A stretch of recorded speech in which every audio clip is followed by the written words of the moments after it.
வணக்கம். 6ஆம் வகுப்பு பருவம் 2 அதில் எண்கள் அப்படின்ற பாடத்தை நம்ம பார்க்கலாம். இந்த பாடத்தில் நம்ம என்னென்னலாம் கற்றுக்க போகிறோம் அப்படின்னா, பகா எண்கள் மற்றும் பகு எண்களை நம்ம எப்படி அடையாளம் கண்டுபிடிக்கிறது, ஒரு நம்பரை பார்த்தோன்னே அது பகா எண்ணா பகு எண்ணான்னு எப்படி தெரிஞ்சுக்கலாம். அதுக்கப்புறம் வகுப்படும் தன்மை, நமக்கு ஒரு நம்பர் கொடுத்தாங்க அப்படின்னா அந்த நம்பரை எந்த நம்பரால் வகுக்க முடியும் அப்படின்றத நம்ம பார்த்து கண்டுபிடிக்கலாம். அதுக்கு இந்த வகுப்படும் தன்மை விதியை நம்ம அறிஞ்சிக்கலாம். அதே போல் ஒரு பகு எண்ணை பகா எண்களின் பெருக்கல் பலனாக எழுத முடியும். எந்த ஒரு பகு எண் எடுத்துட்டாலுமே அது நம்ம பகா எண்களின் பெருக்கலாக எழுத முடியும். அது எப்படின்றதும் இந்த பாடத்தில் பார்க்க முடியும். அதே போல் 2 அல்லது அதுக்கு மேற்பட்ட எண்களின் மீப்பேர் பொது காரணி மீசிமா, அதாவது HCFயும் LCMையும் நம்ம இதில் எப்படி கண்டுபிடிக்கிறது அப்படின்னு நம்ம இந்த பாடத்தில் பார்த்துக்கலாம். இதெல்லாம் தெரிஞ்சதுக்கு முன்னாடி நமக்கு பேசிக்காக சில விஷயங்கள் தெரிஞ்சிருக்கணும். அது நமக்கு நினைவு கூடுதல் பகுதியில் கொடுத்துருக்காங்க. அதை மட்டும் இப்போ இந்த வீடியோவில் நம்ம பார்த்துடலாம் பாருங்கள். முதல்ல நமக்கு கொடுத்துருக்கிறது ஒற்றை எண் மற்றும் இரட்டை எண்கள்னால் என்னென்னு கொடுத்துருக்குறாங்க. ஒரு எண்ணை 2 சமக்குழுக்களாக நம்மளால் பகுக்க இயலாது அப்படின்னா அது ஒற்றை எண் சொல்லியிருக்காங்க. அப்போ உதாரணத்துக்கு நமக்கு 3 ஒரு நம்பர் கொடுத்துருக்குறாங்க. அது பாருங்கள், நமக்கு 2 2ஆக பிரிக்கிறாங்க, அதாவது ஜோடியாக பிரிக்கிறாங்க. அப்படி பிரிக்கும்போது 1 தனியாக இருக்குது. இப்படி ஜோடியாக நம்ம எல்லா எண்களையும் பிரிக்க முடியாத எண்களை தான் என்ன சொல்கிறோம்னா ஒற்றை எண்கள் அப்படின்னு சொல்கிறோம். அடுத்து எந்த எண்ணை 2 சமக்குழுக்களாக பிரிக்க முடியும், அதாவது பகுக்க முடியும் அப்படின்னு பார்த்தீங்கன்னா அது இரட்டை எண்கள்னு சொல்லலாம். இப்போ உதாரணத்துக்கு 4ன்னு ஒன்று கொடுத்துருக்குறாங்க. அது என்ன பண்ணலாம், நம்ம 2 சமமாக நம்மளால் பிரிக்க முடியுது. 8 அப்படின்னா இது 4 சமமாக பிரிக்க முடியுது, 2 2ஆக. இந்த மாதிரி இருக்கிற எண்கள் தான் இரட்டை எண்கள்னு சொல்கிறோம். ஒற்றை எண் அப்படின்னா அந்த எண்கள் எந்த எண்ணில் முடியும் அப்படின்னு பார்த்தீங்கன்னா 1 3 5 7 அல்லது 9 இதில் ஏதாவது ஒரு எண்ணில் முடியும். அதே எல்லா இரட்டை எண்களுமே 0 2 4 6 8 இதில் ஏதோ ஒரு நம்பர் நமக்கு முடியும். அப்போ முழு எண்களில் ஒற்றை எண்களும் இரட்டை எண்களும் அடுத்தடுத்து வரும்னு சொல்கிறாங்க. நமக்கு முழு எண் போது 0 1 2 3 நமக்கு தொடர்ச்சியாக போயிட்டே இருக்கும். ஒற்றை எண்களும் இரட்டை எண்களும் அடுத்தடுத்தாக வரும். இப்போ நம்ம 0 அப்படின்றது என்னென்னு பார்த்தோம், இரட்டை எண். அப்போ இரட்டை எண், அடுத்து 1 நமக்கு ஒற்றை எண், இரட்டை எண், ஒற்றை எண், அடுத்து நமக்கு இரட்டை எண். இது மாதிரி அடுத்தடுத்தாக வரும். அடுத்தது நமக்கு ஒரு கான்செப்ட் கொடுத்துருக்காங்க பாருங்கள். 1ஐயும் 3ஐயும் கூட்டினா என்ன வரும், 4. 5ஐயும் 11ஐயும் கூட்டினா 16. 21ஐயும் 47 கூட்டணும் அப்படின்னா 68. இப்போ இது என்ன தெரிஞ்சுக்கலாம் அப்படின்னா, இது ஒரு ஒற்றை எண், இது ஒரு ஒற்றை எண். அப்போ 1ன்றது ஒரு ஒற்றை எண், 3 என்பதும் ஒரு ஒற்றை எண். அப்போ 2 ஒற்றை எண்களை கூட்டும்போது நமக்கு கிடைக்கிறது ஒரு இரட்டை எண். 5 என்பது ஒரு ஒற்றை எண், 11 என்பதும் ஒரு ஒற்றை எண். அப்போ நம்ம 2 ஒற்றை எண்களை கூட்டும்போது நமக்கு கிடைக்கக்கூடியது இரட்டை எண். 21 என்பது ஒரு ஒற்றை எண், 47 என்பது ஒரு ஒற்றை எண். இது ரெண்டையும் கூட்டும்போது நமக்கு 68 கிடைக்கக்கூடிய இரட்டை எண். இதில் நம்ம என்ன பண்ணிக்கலாம், இரு ஒற்றை எண்களின் கூடுதலானது எப்போதும் நமக்கு இரட்டை எண்கள். கரெக்ட், நீங்கள் யோசிச்சது கரெக்டாக தான், இரட்டை எண்ணாக தான் இருக்கும். அதே மாதிரி பெருக்கலை சொல்லுங்கள். ஒரு ஒற்றை எண்ணையும் ஒரு ஒற்றை எண்ணையும் பெருக்கலாம் என்ன கிடைக்கிது, 5 3 15. ஒரு ஒற்றை எண் இன்னொரு ஒற்றை எண் 7 9 63. 11 13 நமக்கு எவ்வளோ வரும், 143. அப்போ இது என்ன தெரிஞ்சுக்கலாம், இரு ஒற்றை எண்களின் பெருக்கல் பலன் எப்போதும் நமக்கு ஒரு ஒற்றை எண்ணாக தான் இருக்கும். சரிங்களா, இது ஒரு முக்கியமான கான்செப்ட் நம்ம தெரிஞ்சு வச்சுக்கலாம். அடுத்தது இன்னொன்று கொடுத்துருக்காங்க, ஒரு ஒற்றை எண்ணையும் ஒரு இரட்டை எண்ணையும் நம்ம கூட்டினா நமக்கு என்ன கிடைக்கும், கண்டிப்பாக அது ஒற்றை எண்ணாக தான் இருக்கும். உதாரணத்துக்கு நமக்கு பார்த்தீங்கன்னா 5 ஒரு ஒற்றை எண், 4 ஒரு இரட்டை எண். ரெண்டையும் கூட்டும்போது நமக்கு ஒற்றை எண் கிடைக்கிது. ஒரு ஒற்றை எண்ணையும் ஒரு இரட்டை எண்ணையும் பெருக்கினால் ஒரு ஒற்றை எண் 7, ஒரு இரட்டை எண் 4. இது ரெண்டையும் பெருக்கணும் நமக்கு கிடைக்கக்கூடியது 28. அப்போ ஒரு ஒற்றை எண்ணையும் இரட்டை எண்ணையும் பெருக்கும்போது இரட்டை எண்ணே கிடைக்கிது. அப்போ ஒற்றை எண்களையும் இரட்டை எண்களையும் கூட்டும்போது ஒற்றை எண்ணும், ஒற்றை எண்ணையும் இரட்டை எண்ணையும் பெருக்கும்போது இரட்டை எண்ணும் நமக்கு கிடைக்கிது. அதேபடி 3 ஒற்றை எண்கள் நம்ம பெருக்கினா எப்போதும் நமக்கு ஒற்றை எண் தான் கிடைக்கும். அப்போ 3 நம்பர் இருக்குது, 3மே ஒற்றைப்படை எண்ணாக இருக்கும்போது அதை நம்ம பெருக்கும்போது எப்படி கிடைக்கும், நமக்கு ஒற்றைப்படை எண்ணாக தான் கிடைக்கிது. அப்போ இந்த ஸ்டேட்மெண்ட் நமக்கு நல்லா ஞாபகம் வச்சுக்கணும். 1 என்பது ஒரு ஒற்றை எண், அதன் தொடர் என்ன நமக்கு அதை ஒன்று கூட்டினா அதனோட தொடர் 2 என்பது ஒரு இரட்டை எண். அப்போ 1ன் முன் என்னவாக இருக்குது நமக்கு 0, அதாவது முழு எண்களில். அப்போ அது வந்து இரட்டை எண். அதாவது வந்து ஒரு ஒற்றை எண்ணை தொடர்ந்து இரட்டை எண்ணும், இரட்டை எண்ணுக்கு முன்னாடி நமக்கு வந்து ஒற்றை எண்ணும் இருக்கும் அப்படின்றது வந்து நமக்கு வந்து இந்த கான்செப்ட் சொல்லுது. அப்போ இயல் எண்களில் முதல் எண் நமக்கு வந்து என்னவாக இருக்கும், ஒற்றை எண்ணாகவும், முழு எண்களில் முதல் எண் இரட்டை எண்ணாகவும் இருக்கும். இயல் எண்களில் மிக சிறிய எண் நமக்கு என்னது 1, முழு எண்களில் மிக சிறிய எண் 0. அப்போ முழு எண் வந்து முதல் எண் வந்து இரட்டை எண்ணாகவும், இயல் எண்களில் முதல் எண் ஒற்றை எண்ணாகவும் இருக்கும் அப்படின்னு சொல்கிறாங்க. அடுத்த தலைப்பு வந்து பார்த்திங்கன்னா காரணிகள். இப்போ காரணினா நமக்கு என்னன்னு தெரியணும். முதல்ல காரணி அப்படின்னா நம்ம ஒரு எண்ணை வந்து இரு எண்களின் பெருக்கல் பண்ணலாம், பிரித்து எழுதலாம். அதுதான் நம்ம காரணின்னு சொல்கிறோம்.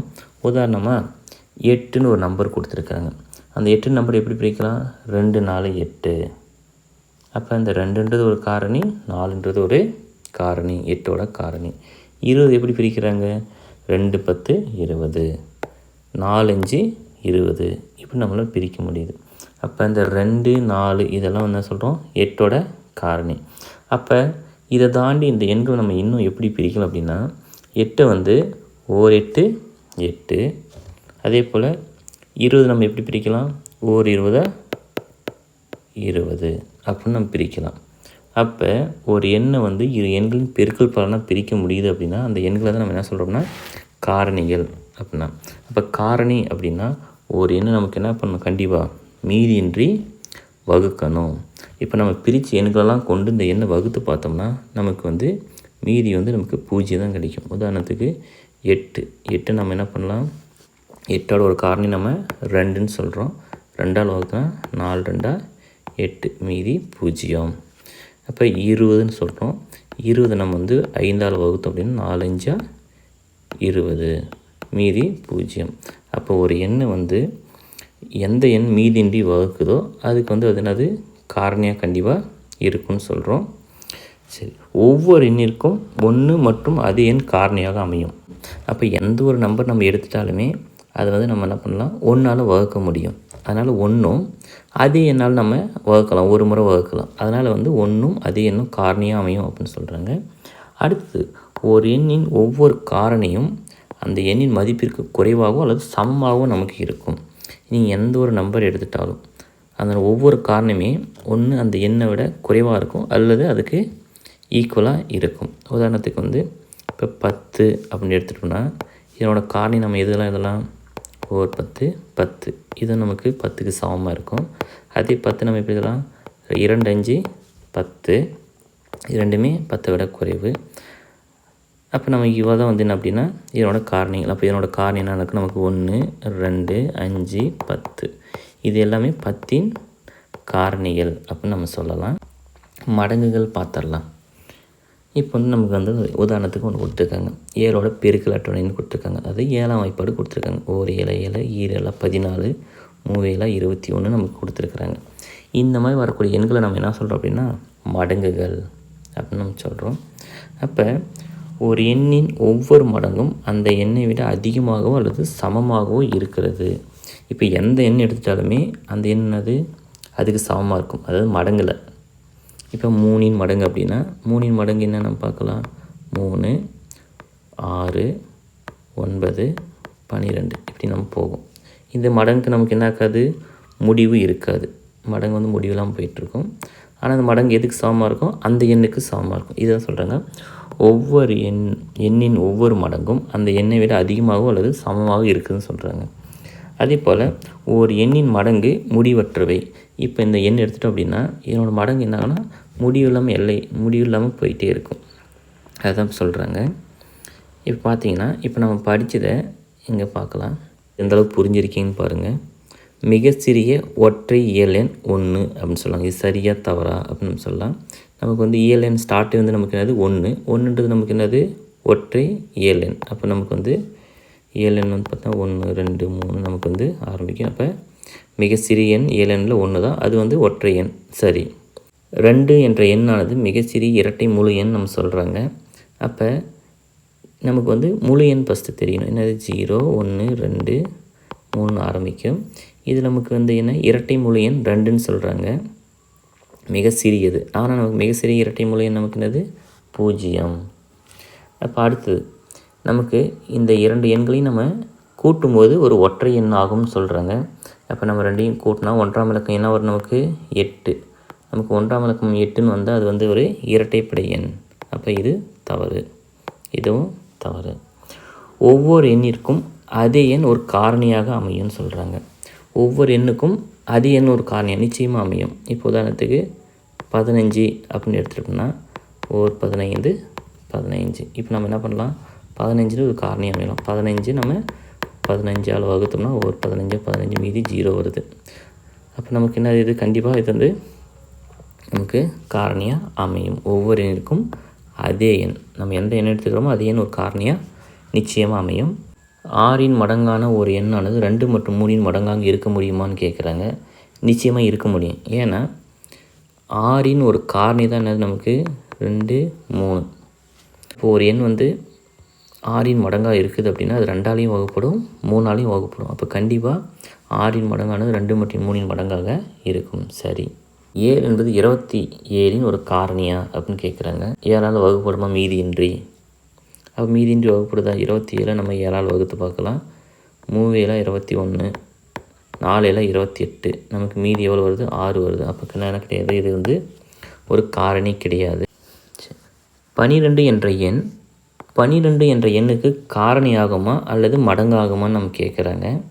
இப்போ பாருங்கள், நமக்கு வந்து ஒரு எண்ணுக்கு காரணியாக இருக்கணும் அப்படின்னா அந்த எண்ணால் வகுப்படுதான்னு பார்த்தோம். 12 வகுத்து நமக்கு மீதி 0 கிடைக்கும். அப்போ கண்டிப்பாக காரணியாகும்.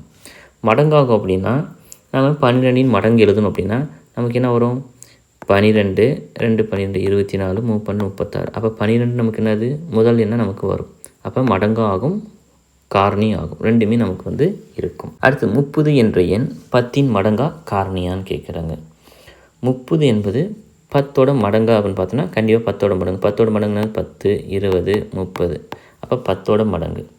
ஆனால் 10ஓட காரணியை கண்டிப்பாக வர வாய்ப்பு இல்லை. ஏன்னா நமக்கு 10இன் மடங்கா காரணியான்னு கேட்டாங்கன்னா 10ஓட மடங்கு ஓகே. காரணி அப்படின்னா நமக்கு என்ன, ஒன்று இதுக்கு சமமாக இருக்கணும், இல்லை இதை விட குறைவாக நம்பராக இருக்கணும். ஆனால் 30 என்பது இதை விட பெரிய எண். அப்போ கண்டிப்பாக காரணி கிடையாது, கண்டிப்பாக மடங்காக இருக்குது. பின்வரும் எண்களில் எது 3ஐ காரணியாக கொண்டுள்ளது? அப்போ எது நம்ம வந்து 3ஆல் மீதியின்றி வகுப்படுது அப்படின்னா கண்டிப்பாக இது 3ஆல் வகுப்படாது. 2 6 3 9 மீதி வரும். 3 9 மீதி 1 வரும். அப்போ 4 12 நமக்கு மீதியின்றி வகுப்படுது. 5 15 4 12. அப்போ இது நமக்கு வகுப்படாது. அப்போ நம்ம என்னது, இது 12 தான் என்னாகும் 3இன் காரணியாக இருக்கும். 24இன் காரணிகள் என்ன அப்படின்னு நம்ம கேட்குறாங்க. 24 எப்படிலாம் பிரிக்கலாம், 24 24, 2 12 24, 3 8 24, 4 6 24, 2 12 24. அப்போ நம்ம பிரித்தோம் அப்படின்னா நமக்கு இதில் காரணி என்னென்ன இருக்குது, நமக்கு 1 2 3 4, ஏற்கனவே 2 12 எடுத்துட்டோம், 4, அடுத்தது 6 8, அடுத்தது 12, அடுத்தது 24. அப்போ நமக்கு எதெல்லாம் காரணி, 1 2 3, அடுத்து நமக்கு என்ன வரும் 4 6 8 12 24. இது எல்லாமே நமக்கு வந்து காரணி. நமக்கு பின்வரும் எண்களை உற்று நோக்கி விடுபட்டவற்றை கண்டறிய அப்படின்னு சொல்கிறாங்க. இப்போ நமக்கு என்ன கொடுத்துருக்காங்க 9. இந்த பாக்ஸில் நமக்கு என்ன வரும், இந்த டார்க் பாக்ஸ்லாம் என்ன வரும் பார்க்கலாம். இப்போ இது 9 அப்படின்னா 27 45 இதெல்லாம் பார்த்தீங்கன்னா 9இன் மடங்கு. அப்போ என்ன வரும் 9 2 9 18 3 9 27 4 9 36 5 9 45 6 9 54. அதே வந்து 4இன் மடங்கு பார்க்கலாம். 4 8 12 16 20 24. அப்போ நம்ம வந்து இந்த தலைப்புக்கு போகிறதுக்கு முன்னாடி இந்த பேசிக்ஸ் எல்லாம் நம்ம தெரிஞ்சுக்கணும் அப்படின்னா, அதாவது காரணினா என்ன, மடங்குனா என்ன, அப்போ அதுக்கான கான்செப்ட்ஸ், நம்ம 2 ஒற்றை எண்களை கூட்டும்போது என்ன கிடைக்கும், 2 ஒற்றை எண்களை பெருக்கினா என்ன கிடைக்கும். பேசிக்ஸ் நம்ம நல்லா தெரிஞ்சிட்டோம் அப்படின்னா கணக்கு போட ரொம்ப ஈஸியாக இருக்கும்.